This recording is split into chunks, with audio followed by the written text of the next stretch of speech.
What's up everybody, my name is Astonishing Pix and welcome to another review, and today I'm excited to be reviewing the SHFiguarts Spider-Man No Way Home Friendly Neighborhood Spider-Man, or as you also know him as the Raimi Spider-Man or the Tobey Maguire Spider-Man. This figure has been a long wait and I can't believe that we actually have like a new updated Tobey figure that we have now. This is just great. I think the first thoughts on it, I think that it is pretty well sculpted, but there is a lot to dig in here, so we'll get to that. So let's take a closer look at this figure. Here we have a closer look at the Tobey Maguire Spider-Man. As you can see, he is detailed and sculpted fairly well. You can see all those little sculpted lines in between the red spots. That's all sculpted in. Also, the webbing is raised too, so there is that difference too compared to like other Spider-Man. And yeah, as you can see, his color is more of a burgundy and like a navy blue rather than a light blue and a red. You know, it's different enough. But yeah, okay, so another thing that I noticed when having this guy is that the elbows seem to have a singular color joint, which it looks good from, you know, inwards, right? It looks good, but I think from outwards it kind of breaks up the color scheme. As you can see, it's blue. I think it should have been like dual molded, I guess, but who knows. You can also see his Spider-Man logo. Let's get a closer look at that.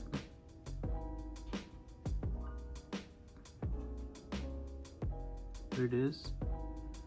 As you can see, the webs are all filled in with this gray silver type look, so it's not exactly black like, you know, I think other designs or other figures have him to be. Okay, so here is the closer look at his legs. As you can see, he has, again, all the sculpted lines. He also has that crotch piece that I'm not also a fan of, so I think that they need to get their ingenuity fixed. I think that they need to develop some new hips for their figures. I'm guessing specifically Spider-Man figures, because this looks like, from the back, obviously it looks like a thong, but yeah, they just need to fix that. And yeah, so that's our closer look at Spider-Man. So next is going to be articulation. Now for the articulation part of this video, I think that it is very impressive. Just off the bats, could it be better? Of course it could always be better, but you know, let's see what he has. So for the head, it's pretty straightforward. He can go up about this far, he can go down about that far, he can tilt his head side to side, and he can go all around.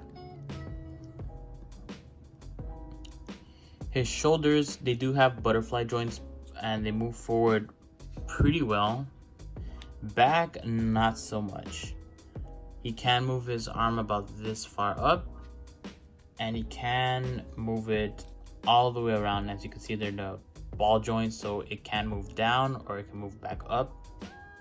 He also has a bicep swivel too. So usually, sometimes Figuarts likes to do this thing where they incorporate the swivel in the shoulder instead of actually giving him a bicep swivel. But for this release, they went the better route of giving him bicep swivels. And we have double jointed elbows that go about past 90 really well. For a diaphragm joint, he can move around this far, so it's a pretty good there you go. Without using the lower articulation, you can move down about this far. You can move back about that far, if you guys can see it. Sorry if it's out of frame. And for lower articulation, it's more of the same. He can move forward about this much, and he can move, I think he can move less back, but you know, he can move back about this far. He can move side to side as well, but it's more limited. That's more of the diaphragm joint, I guess. And together, it goes about this far down. And if you're worried, I think it's sectioned pretty well for the back. But yeah, as far as hip goes, hip articulation, this is where it's gonna kill me, kind of. For what it's worth, most of the figure is pretty great and it's nice and tight. Unfortunately though, he has loose hips. As you can see, it just went down. He can hold the pose, don't get me wrong, he can, but it's loose, and I feel like that might bug people. It kind of does bug me, but overall I still love this figure just because of the nostalgia that's fitting into this, so that's a big factor. So again, he's loose on this one, he's alright with this one, it's smooth, but I feel like that might get loose over time as well. So that's one thing to know. He can move about this far up, so that's great, and he can move back all the way. And yeah, he has those crotch pieces to cover up the joints. So alright, he also has nice knee articulation. Now this is pretty good articulation. I like how smooth it is, how, you know, it just looks smooth, it all connects, it doesn't break up too much of the sculpt or anything. And yeah, it just looks awesome. I like how Figuarts does their knee articulation and sometimes maybe elbows. It's very fluid. No boot swivel, sadly, but he does come with ankles. He can move about this far much. Great ankle rocker. He can move. He can go about this forward. Sorry, here we go. It's not all great, but yeah. And he can move back pretty far. It's pretty good. And he does have toe articulation. Another thing to note, his wrists are kind of loose, so be aware of that too. It doesn't fall off, but it definitely is kind of a little bit of a, not a deal breaker perhaps, but you know, it's just something that bugs me too. So he might not be great at holding some stuff, so anything heavier than him, of course, obviously. But yeah, before we get into the accessories, I wanted to show off the box. I should have shown this at first, but you know, that slipped my mind. So here we have the box. As you can see, it's amazing. They're using that concept art that I think that the mask and everything looks exactly like the old movies. I wonder why we couldn't get that sculpt better than, you know, what the movie one. But you know, the movie is fine, it's fine, I think it's fine, but this would have been better in terms of the head shape and stuff like that. But yeah, you could see the Figuarts, the Bandai logo, and you could see obviously the Tamashii Nation, everything. You could also see the holographic sticker to prove that it's authentic. And here you have the side picture, the back with all the information and caution stuff, and you know, him in various poses. Here we have another one, other side, and the bottom more legalese, and the top, and that's it for this. Okay, time for accessories. Now this is what he comes with. Accessories, he comes with 5 different pairs of hands, and well, 6 including the fist that he comes with. He also comes with 2 smaller webs. He also comes with 3 webs, regular web lines. They're all long or short, medium. Yeah, he also comes, not forgetting, he comes with a mask that he can hold on to. Let's get a closer look at that. There you go. You can see how sculpted and very well detailed it is. It looks nice. I think he holds it, I'm not sure where exactly, I need to look that up. I think here, he holds it up to here. But yeah, he also comes with 2 unmasked heads, and here is the first one. I was experimenting with this guy earlier, so that's why I'm showing this with the neck peg that he has. But yeah, let me show you this.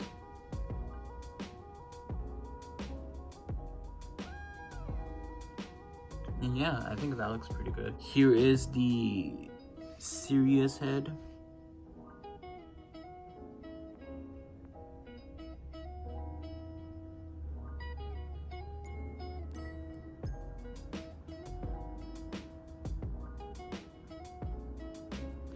I think the light hits it really good. So in person, again, it looks pretty good.